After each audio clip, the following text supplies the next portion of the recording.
Oi, tudo bem? Sejam bem-vindas à nossa classe da EBED, Mulheres em Apuros. Essa é a sexta aula. Até agora, a gente estudou soluções bíblicas para problemas com outras pessoas. Lembra? A gente falou sobre fofoca, difamação, relacionamentos idólatras, manipulação e sentimentos feridos. A gente viu biblicamente as soluções para cada um desses problemas com outras pessoas. A partir de hoje, a gente vai para o outro lado. A gente vai ver soluções bíblicas para problemas com você mesmo. Coisas que nos afetam, que são problemas nossos, que nós precisamos resolver. E hoje, em especial, nós vamos falar sobre dois assuntos, que é vaidade e TPM. A gente vai começar a abordar assuntos que tem muito a ver com o nosso coração, com a natureza pecaminosa e que não tem mais nada a ver com os outros. É uma coisa minha, que eu preciso buscar resolver. Então, como eu falei, a gente começou a parte 2, soluções bíblicas para problemas com você mesmo. E como eu falei, isso é coisa que está lá dentro do nosso coração. É a nossa natureza pecaminosa. E eu separei esse versículo de Gálatas 5, 16 e 17, que fala: digo, porém, andai no Espírito e jamais satisfareis a concupiscência da carne, porque a carne milita contra o Espírito, e o Espírito contra a carne, porque são opostos entre si, para que não façais o que porventura seja do vosso querer. E isso tem tudo a ver com o que a gente vai abordar a partir de agora. Nós que temos o Espírito Santo, não tem como nós continuarmos na prática do pecado. Lembra? Eu falei há um tempo atrás a respeito disso. A gente tem que estar sempre lutando contra isso. O pecado na nossa vida tem que ser um acidente. E entre eles está o pecado da vaidade e também algumas coisas a respeito da TPM. Mas vamos lá, vamos seguir. Então, a aula 6, vaidade e TPM. Vaidade. Vamos falar de vaidade. Você já se pegou olhando no espelho e ficando triste, ficando desanimada por causa da sua aparência, porque seus olhos não são de outra cor, porque o seu cabelo não é encaracolado ou não é liso? Você já se olhou no espelho e ficou triste, vendo que o número que você veste aumentou e você queria que diminuísse?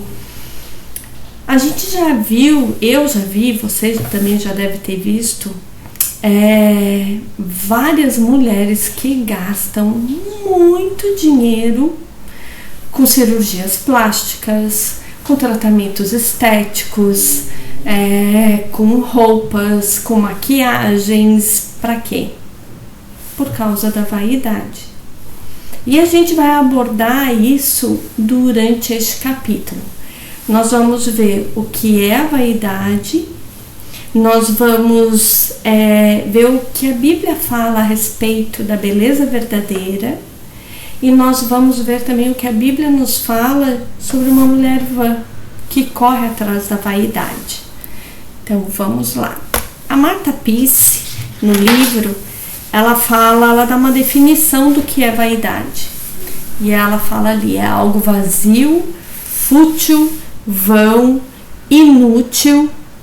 Vaidade, no sentido do amor pela beleza, é um orgulho enfatuado que alguém tem de sua aparência. É um problema universal, mas que contamina especialmente as mulheres. Eu acho que hoje a gente vive numa época que também tem muito homem vaidoso.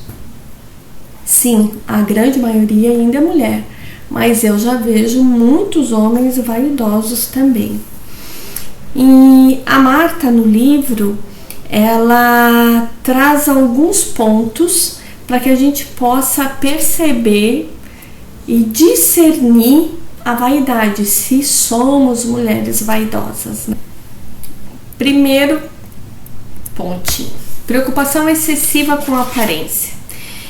Você se encontra sempre examinando cautelosamente o seu rosto, procurando uma ruguinha nova, procurando um papinho, procurando alguma coisa. Você está sempre preocupada com a sua aparência.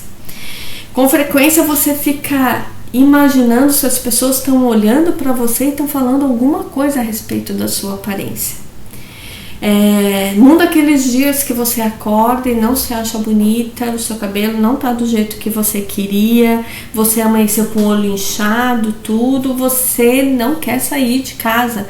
Ou se você sai de casa, você carrega na maquiagem, você faz toda uma produção, porque tu tem uma preocupação excessiva com a tua aparência e com aquilo que as pessoas vão pensar. Segundo ponto: incapacidade de receber elogios graciosamente. Nesse dia você saiu de casa, você está se achando horrível. Encontra um amigo na rua, uma amiga, e ela fala: nossa, que bonita que você tá. Você não recebe aquilo muito bem, porque você está se achando muito feio. E aquilo atrai os olhares para você. E como o teu orgulho está lá no teu coração, você não está se sentindo bem, você não quer atrair a atenção de ninguém, porque você tá feia.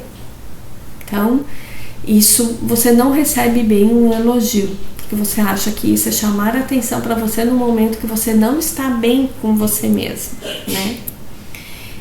Depressão, ansiedade decorrentes do pensamento de que está gorda. Em vez de servir ao Senhor todo dia com gratidão e alegria, você se sente extremamente infeliz por causa do seu corpo.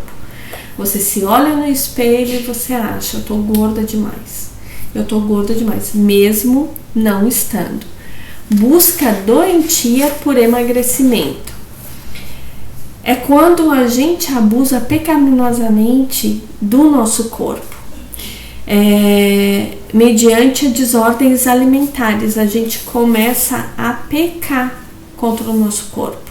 E isso pode trazer sérias consequências, como a bulimia e a anorexia. Vamos lá para mais um: gastos excessivos em roupas, cabelo e maquiagem. Eu deixo de investir na vida de outras pessoas, gastar dinheiro tipo para tomar um café com uma amiga, ou até ajudar financeiramente alguém, dar sim o meu dízimo, minha oferta na igreja, e ao invés disso eu tenho gastos excessivos. Eu gasto além daquilo que eu tenho, além daquilo que Deus me dá, em roupa, cabelo, maquiagem, tudo isso para suprir a minha vaidade. Vamos lá, continuando. Comparação de si mesma com outras pessoas e com a aparência delas. É quando a gente olha para outras mulheres na igreja e a gente começa assim: eu não sou tão bonita como a fulana ali. Ou hoje eu tô horrível. Ou olha pra mulher e fala assim: nossa, ela emagreceu e eu tô gorda. E a gente começa a se comparar com as outras pessoas. No dia que eu acordo bem e acho que eu estou bem, que eu estou bonita, acordei como eu gostaria, ou fiz algum procedimento, né? Fiz luzes no cabelo, apliquei botox, fiz alguma coisa, daí eu induzo as pessoas a me elogiarem, porque a vaidade faz isso. O que a gente busca é o elogio, o reconhecimento das outras pessoas. Isso aqui é para as mulheres casadas: recusar-se a fazer sexo com seu esposo por sentir-se feia ou gorda. Você está mais preocupada com a sua aparência, com seus sentimentos, do que em demonstrar amor por seu esposo. Você é egoísta ao recusar-se a fazer sexo com seu esposo. Eu conheço muitas mulheres que têm muita dificuldade nisso, que sentem vergonha do próprio corpo, que na hora de fazer sexo com o marido tem que ser tudo apagado, no escurinho, porque elas não querem que o marido veja o corpo delas. Eu costumo conversar muito com meu marido a respeito de quando eu vejo uma mulher muito fútil, que corre muito atrás da vaidade. A gente vê muito isso nessas modelos, atrizes de televisão. E eu falo pro meu marido assim, o tempo vai passar, não adianta. O tempo passa para todos, a não ser que você morra jovem. Mas o tempo ele passa para todos. E vai chegar para essas mulheres também. E o que elas vão ter? O que vai ter para elas? Sabe? O dia que elas acordarem, olharem no espelho e se encontrarem com 50, 60 anos. Porque vai passar, sabe? E como o escritor, o autor de Eclesiastes nos fala, tudo é vaidade, tudo é correr atrás do vento. Quando aquilo que está no meu coração não é para glorificar a Deus, tudo é em vão, tudo é em vão. E a vaidade faz parte disso. Então a gente precisa nos perguntar, será que eu tenho corrido atrás do vento? Será que eu tenho sido uma mulher vã? Vamos continuar aqui. Desculpar-se pela sua aparência. Você nunca acha que você está bem o suficiente. Eu sempre acho que eu preciso pedir desculpa para pessoas. Olha, me desculpa, sabe? Não tô bem arrumada. Ai, me desculpa pela minha roupa, ou me desculpa pelo meu sapato. Sempre se desculpa pela aparência, né? Então agora a gente vai para a ênfase das escrituras sobre a beleza verdadeira. Enganosa é a graça e vã a formosura, mas a mulher que teme ao Senhor, essa será louvada. Como eu estava falando antes, não adianta, o tempo vai passar, vai passar. Quando você e eu já estou beirando 50 anos, eu tenho 49. E o tempo passa muito rápido. E o que eu fiz nesses anos, nos anos da minha juventude, nos anos que se passaram?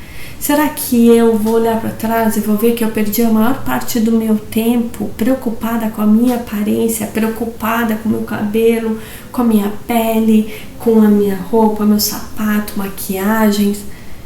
Será mesmo? Eu não quero chegar daqui mais uns 20 anos, se Deus me conceder, olhar para trás e ver tanto tempo gasto em coisas fúteis. Sabe, o que mais interessa para Deus é o meu coração disposto a honrar a Ele, é um coração disposto a servir ao Senhor. E é isso que a gente vai ver no decorrer. É triste você olhar para trás e perceber quanto tempo você gastou em vão com a vaidade.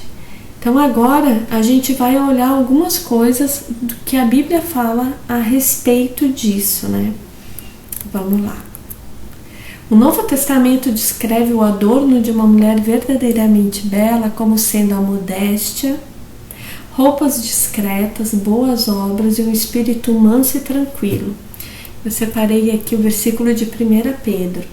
Não seja o adorno da esposa o que é exterior, como o frisado de cabelos, adereços de ouro, aparato de vestuário.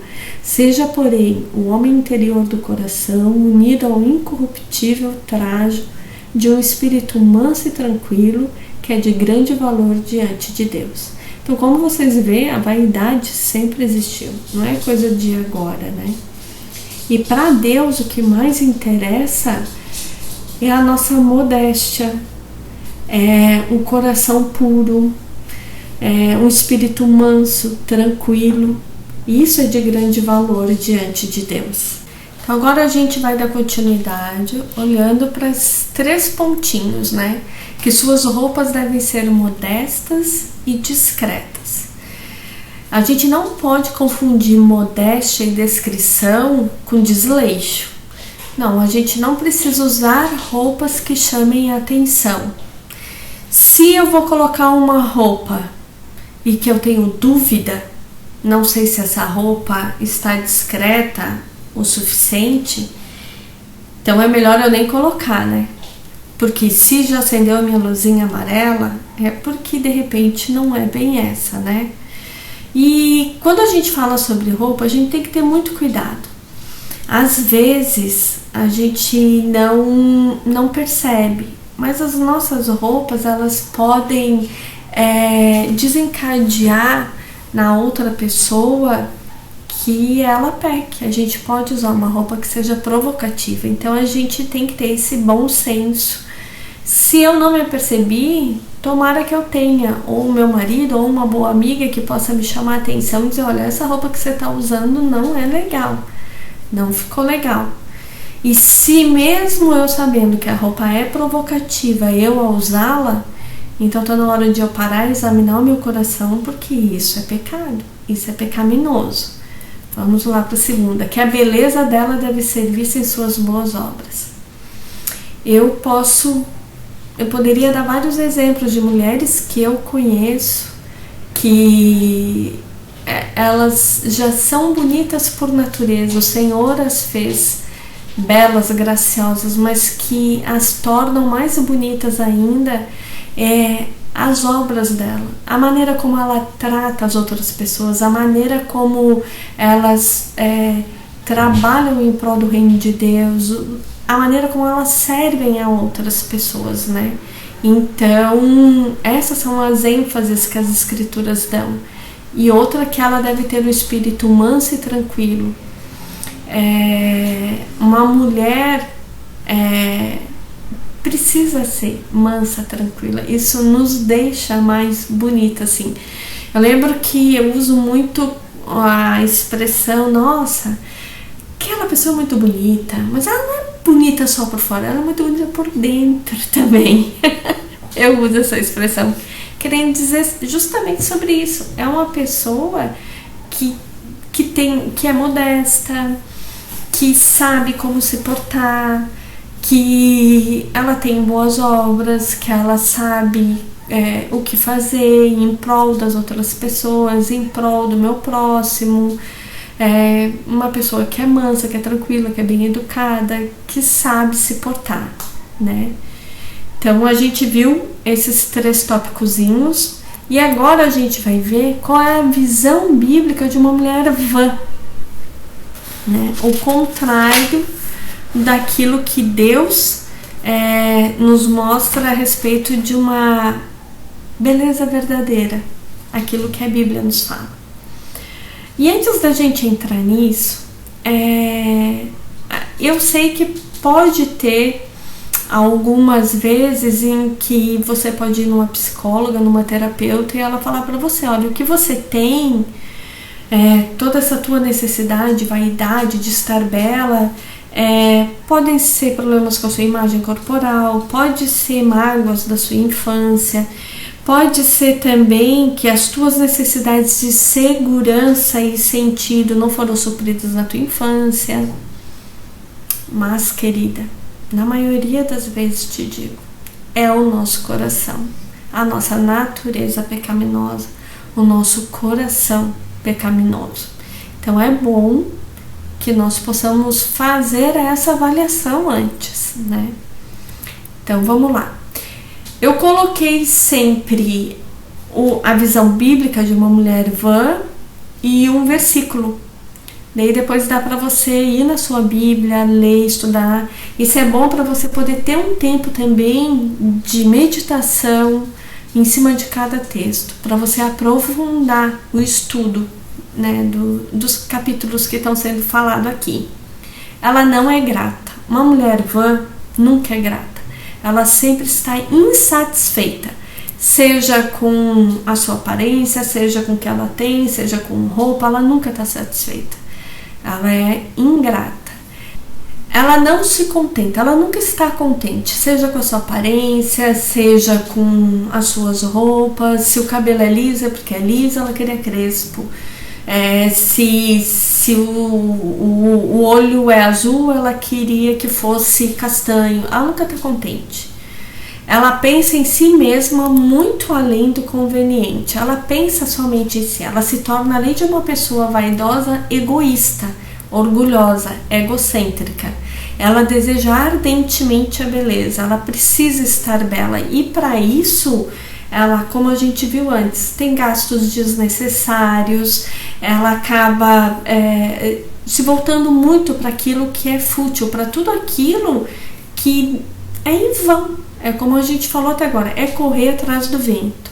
Ela não é motivada por amor a Deus ou por outras pessoas, mas por amor a si mesma e pela aprovação dos outros, que foi o que a gente já falou um pouco.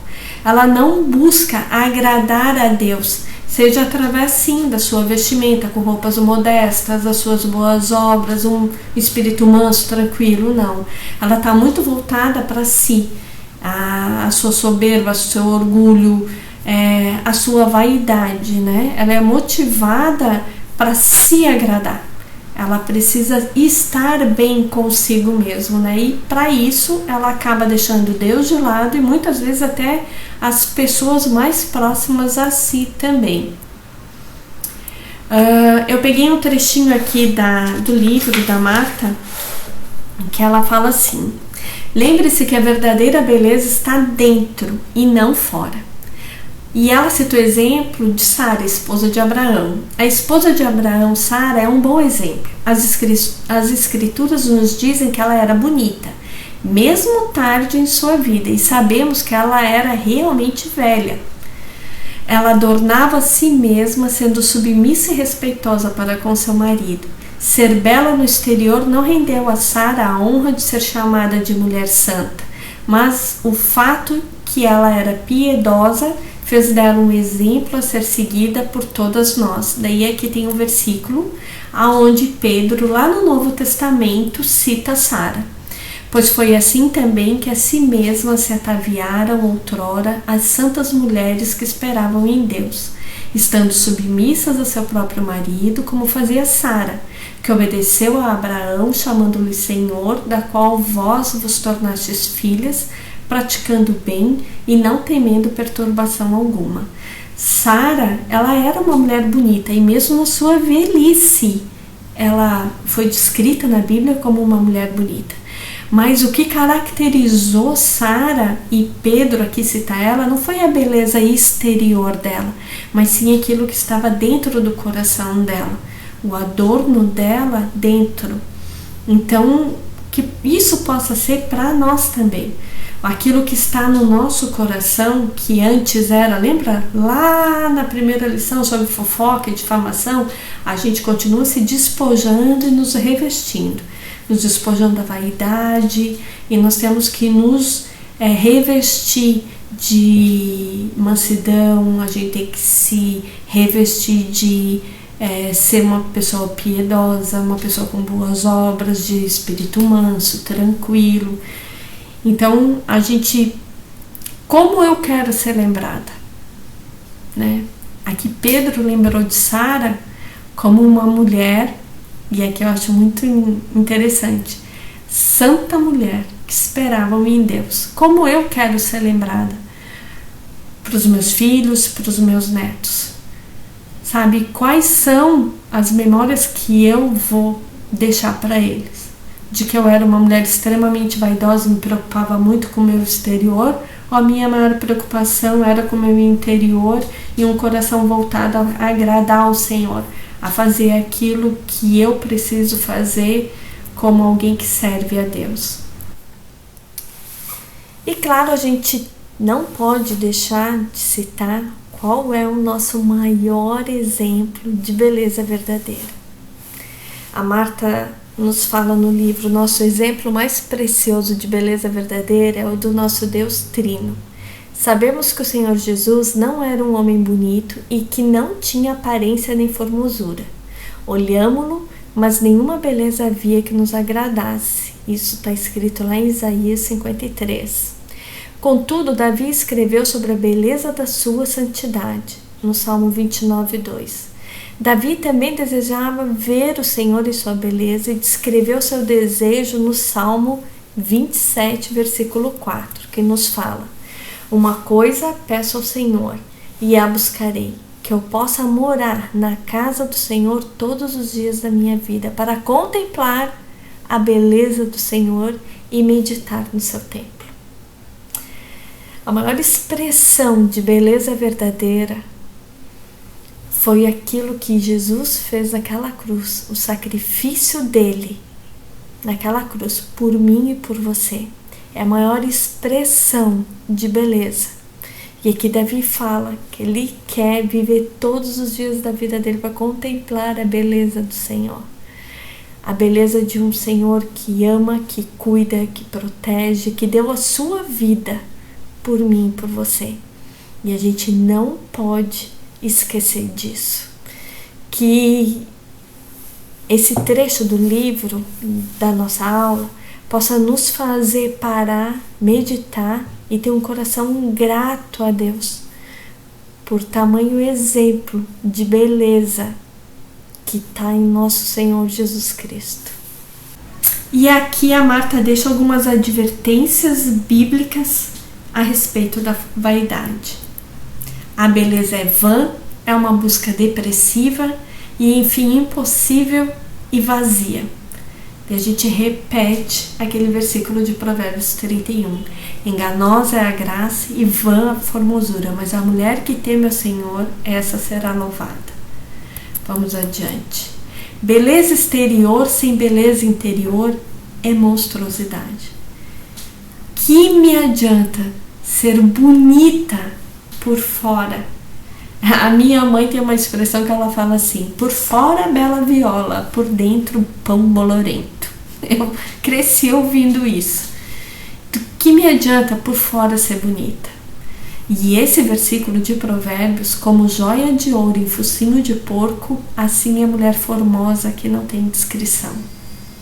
Então, de nada me adianta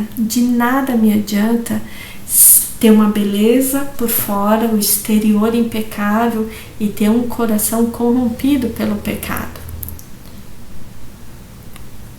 O próximo exemplo que a Marta usa é um exemplo bem interessante. O coração de Satanás elevou-se por causa da sua formosura. Tu eras querubim da guarda, ungido, e te estabeleci. Permanecias no monte santo de Deus, no brilho das pedras andavas. Perfeito era nos teus caminhos, desde o dia em que foste criado, até que se achou iniquidade em ti. Elevou-se o teu coração por causa da tua formosura. Corrompeste a tua sabedoria por causa do teu resplendor. Lancei-te por terra, diante dos reis te pus para que te contemple. Aquela história que pinta o diabo, um bicho feio, de chifrinho, a Bíblia fala que não. A Bíblia fala que o que corrompeu o coração de Satanás foi ele ser muito bonito. Então a vaidade dele levou ele a ser corrompido, como diz a palavra. Então chegamos à conclusão sobre vaidade. O objetivo de nossa paixão não deve ser o amor por nós mesmos e o chamar a atenção para nós mesmos. O objetivo de nossa paixão deve ser Deus e a ação de servi-lo independentemente da nossa aparência. Devemos agradecer a Deus pela nossa aparência e envelhecer agradecidas e dando graças a Ele por tudo. Em vez de vivermos como mulheres vãs e orgulhosas, nossa vida deveria ser um sacrifício vivo, santo e agradável a Deus. Romanos 12:1. Lembra? Nós estudamos isso já algumas aulas passadas, né? E isso tinha que trazer para nós uma reflexão. Aonde está o meu coração? O que realmente é importante para mim? Quanto tempo eu gasto pensando no que as outras pessoas pensam a respeito da minha aparência? Quanto tempo eu gasto comprando coisas para mim? Quanto dinheiro eu gasto com coisas para minha vaidade? Uma das coisas que eu falo para o meu marido é que eu agradeço a Deus por cada ruguinha que eu tenho, por cada cabelo branco que eu tenho. É mais um dia de vida, é mais um ano de vida que Deus tem me concedido. E eu tenho procurado vivê-los para agradar a Deus. Então a gente precisa fazer essa avaliação, sabe? Como a Marta fala ali, sabe? O objetivo da nossa vida deveria ser, a nossa paixão deve ser por Deus e em como servi-lo. Então, eu queria que você parasse um pouco e refletisse a respeito disso. Será que nós somos mulheres vaidosas? Estamos correndo atrás do vento? Estamos sendo vãs? Em vez de desperdiçando o nosso tempo com tanta coisa, a gente deveria estar investindo o nosso tempo nas coisas que alegram a Deus, que glorificam a Deus. E vamos lá para o nosso próximo assunto. TPM. E aí? Alguém já teve TPM? Eu? Nunca! Olha, vou dizer para vocês que, por incrível que pareça, eu já conheci mulheres que disseram: não, eu nunca tive TPM. Eu, infelizmente, eu tive TPM. Durante muito tempo eu tive TPM. E a TPM, ela vinha para mim sobre 2 aspectos. Eu ficava extremamente emotiva e extremamente irritada, a ponto de, às vezes, usar a expressão assim: nem eu tô me aguentando, eu dizia pro meu marido. Então, vamos lá ver a definição de TPM.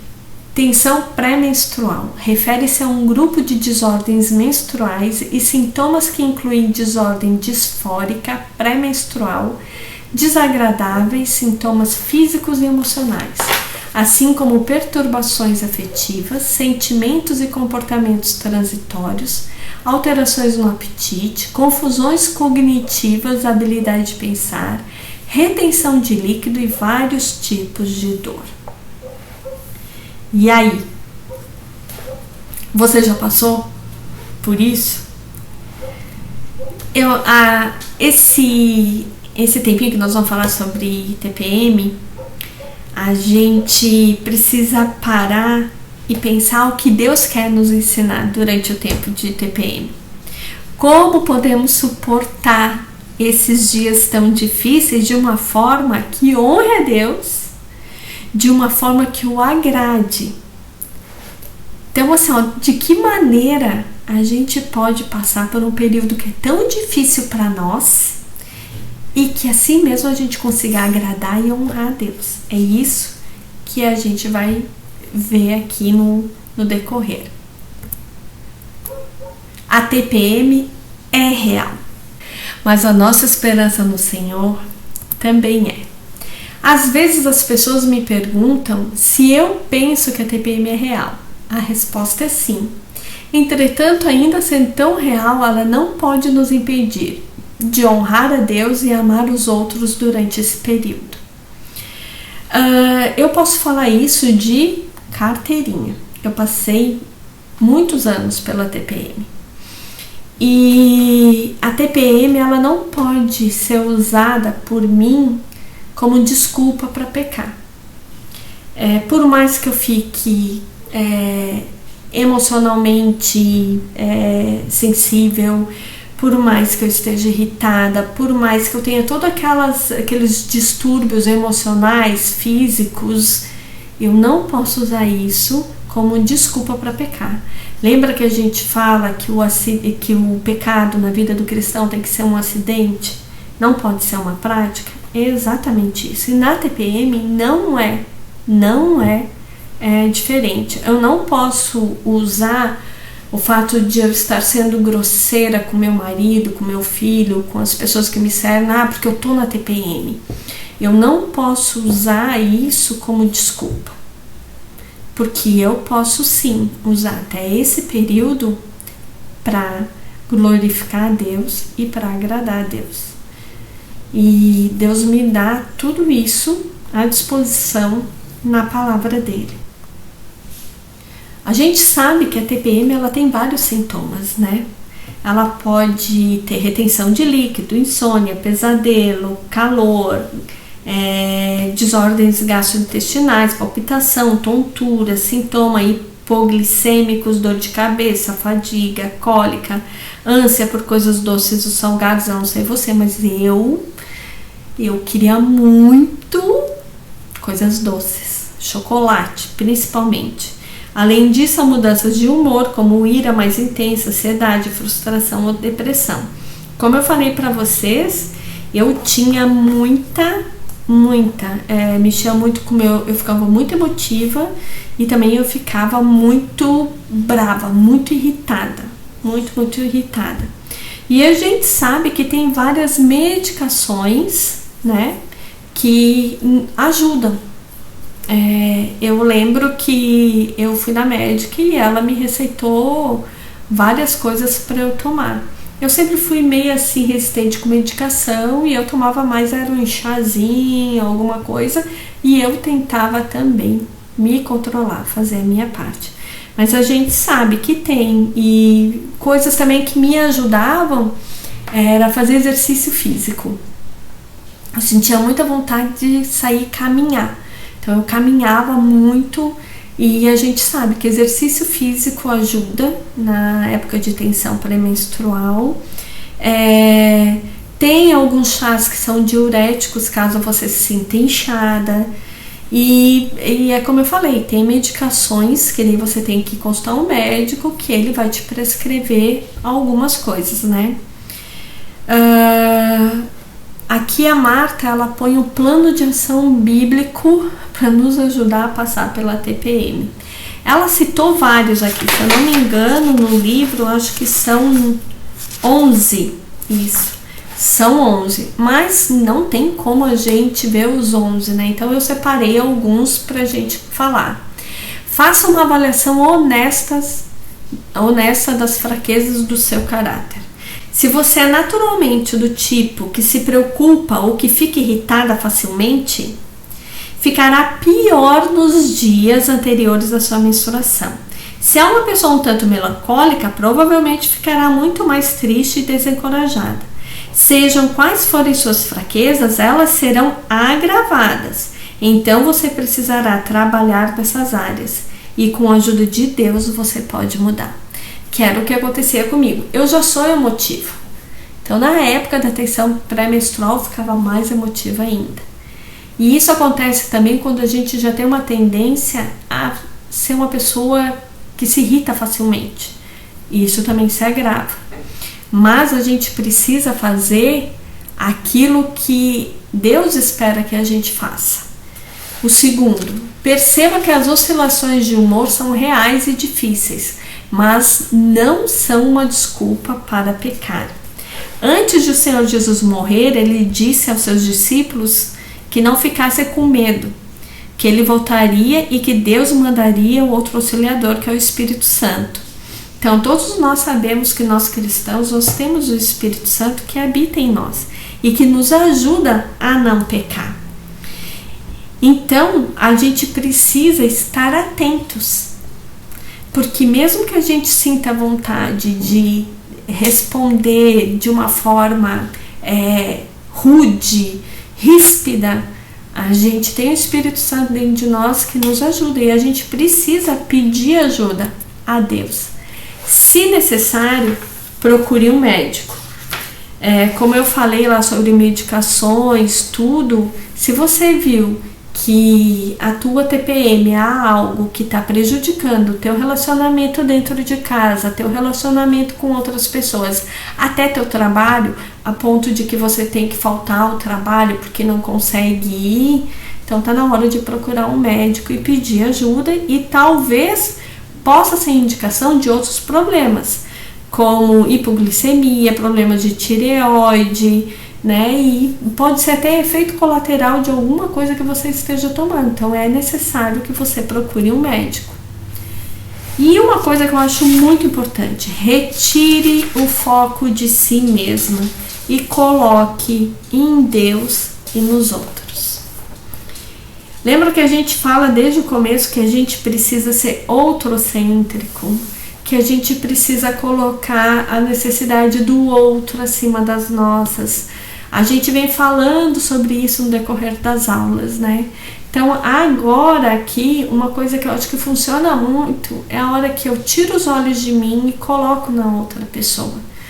E principalmente em Deus, de que maneira eu posso agradá-lo durante esse tempo, né? E aqui a Marta dá algumas sugestões, que é o quê? Orar pelos outros, ter um coração grato a Deus, agradecido, sabe? Eu começar a agradecer, Senhor, muito obrigada, porque eu sou mulher, muito obrigada, porque eu tenho TPM sim, porque é sinal que o meu corpo está funcionando. Ter um sentimento, porque sim, a menstruação, a TPM faz parte, Deus nos criou assim. Então a gente precisa ter um coração agradecido também. Cumpra suas responsabilidades, quer você esteja com vontade ou não. Saiba que vai nos ajudar a levantar da cama e fazer aquilo que nós precisamos fazer. Aquilo que depende que eu faça. Então eu preciso levantar da cama, não ficar, que isso não seja desculpa para eu ficar deitada. Cante músicas e hinos de louvor, ouça CD, veja uma pregação, diga a Deus que o ama e que Ele é bom, glorifique a Deus. Mesmo na hora do desconforto, mesmo na hora que você não está se sentindo bem, glorifique a Deus por isso. Memorize novos trechos bíblicos ou revise outros que você já memorizou. Então assim, a gente precisa se voltar para Deus e se voltar para a palavra de Deus.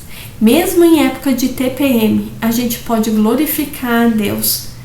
Então a gente precisa ter sempre um coração grato, como ela falou. A gente precisa tirar o olho da gente, o foco da gente e colocar no outro e em Deus.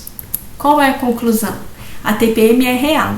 E por causa dos nossos hormônios e nosso pecado, poderíamos agir como o doutor, eu achei muito legal que ela botou, como o Dr. Jekyll ou o Sr. Hyde, que é o médico e o monstro, né? Nossas tendências pecaminosas serão agravadas e seremos testados de maneira que normalmente não nos irritariam de forma alguma, ou certamente num grau bem menor. Vimos muitas coisas práticas que você pode fazer para ajudar, mas o essencial durante os dias de TPM é ter um relacionamento correto com Deus e assim alegrar-se nele e no que Ele está fazendo em sua vida, de modo que as emoções dolorosas não oprimam você. Então você viu aqui que mesmo no período de TPM, a gente tem como primeiro controlar as nossas emoções e ainda agradar e glorificar a Deus também nesse período, né? Aqui as tarefas. A tarefa lá da vaidade, que foi o primeiro assunto que a gente estudou. Eu queria que você parasse e pensasse quem é o nosso exemplo mais precioso de beleza piedosa. Então eu queria que você tivesse um tempo e refletisse na pessoa de Cristo Jesus. Vai lá, lê Isaías 53 e traz à tua memória o sacrifício de Cristo lá naquela cruz, por mim e por você. Segundo, sobre a TPM. Faça uma leitura e reflexão diante do Salmo 139, eu coloquei os versículozinhos ali. Tenha um tempo de meditação e oração na palavra de Deus. A gente viu bastante coisa, a gente viu que o que? Vaidade é pecado, é correr atrás do vento. TPM não, ela é real, mas ela não é desculpa para que a gente peque. Deus nos deu todas as ferramentas para que a gente não venha cair em pecado. Então que isso possa nos alertar e que a gente possa nos avaliar. E se isso acontece com você, como acontecia comigo, que você possa sentir a boa mão do Senhor sobre a tua vida, te conduzindo e te dando os escapes para que você não venha pecar. Hoje a nossa aula foi muito longa e também foi corrida, porque eram 2 assuntos, mas espero que tenha de alguma forma te ajudado. E eu gostaria, como sempre, terminar orando, pedindo a Deus que Deus possa estar trabalhando não só no teu coração, mas no meu também. E que você também possa ser, se você não é uma mulher vaidosa, se você não é uma mulher que sofre com TPM, mas que tudo isso possa lhe ajudar a ajudar pessoas que te cercam, seja com conselhos, seja com orientação bíblica, com oração, que Deus possa estar fazendo de você também um instrumento na vida das pessoas que te cercam. Vamos orar? Pai querido, Pai de amor, eu quero te louvar, Senhor, por esse tempo que nós tivemos para estudar a Tua Palavra e para ver, Senhor, como a Tua Palavra é tão prática, Senhor. Como a Tua Palavra nos dá, Senhor, orientações para problemas que a gente passa, como a TPM, Senhor. Problemas como a vaidade, ó Deus. Como a Tua Palavra é sempre atual, rica, Senhor, e a gente pode usá-la no nosso dia a dia, Deus. Nos ajuda, Senhor, a nos despojarmos, ó Deus, de toda vaidade, Senhor, de todo orgulho, de toda soberba. E que ao invés disso, Senhor, a gente possa se revestir, Senhor, com boas obras, com piedade, com espírito manso, tranquilo, ó Deus. Que a nossa maior preocupação, Senhor, não seja com o nosso exterior, ó Deus, mas que seja com o nosso interior, com aquilo que a gente tem oferecido a Ti, Senhor. Com aquilo que a gente tem dado, Senhor, ó Deus. Nos ajuda, Senhor, no nosso dia a dia, Senhor. Nos ajuda também a ajudar as pessoas que precisam, Pai. Também nos ajuda, Senhor, nesse período que é tão difícil, que é a TPM, Senhor. Às vezes é tão difícil, Senhor, nos controlar os nossos sentimentos. Mas, Senhor, isso não é motivo para que a gente venha pecar. Deus, que o Senhor possa estar sempre nos mostrando, Senhor, como devemos agir. E que a gente possa, Senhor, abandonar esse tipo de argumento, Senhor, achar que a TPM nos dá, Senhor, o direito de pecar. Não, Senhor, muito pelo contrário, Deus. Nos ajuda, Senhor, a passar por esses momentos difíceis, ó Deus, e que a gente consiga glorificar e Te agradar, Senhor, mesmo nesses períodos, ó Pai. Muito obrigado por cada querida irmã que está assistindo a aula, e que o Senhor possa estar indo ao encontro, Senhor, das suas necessidades. O Senhor conhece cada uma, o Senhor conhece seu coração, e o Senhor sabe o que cada uma necessita nesse momento, Deus. Que elas possam experimentar, Senhor, a Tua boa mão sobre a vida delas, que elas possam experimentar, Senhor, o Teu cuidado, Senhor, o Teu amor, o Teu carinho, o Teu zelo, que elas possam usufruir, Senhor, desse comprometimento contigo, Senhor, que o Senhor possa estar abençoando a cada uma, Pai. Muito obrigado, Deus, louvo o Teu nome por esse tempo, em nome de Jesus. Amém. Então, acabou a nossa aula, agradeço vocês pelo tempo que vocês ficaram conosco, e até o próximo domingo. A Dona Noêmia também vai falar sobre outro assunto bem interessante. Tá bom? Um beijinho, fiquem com Deus.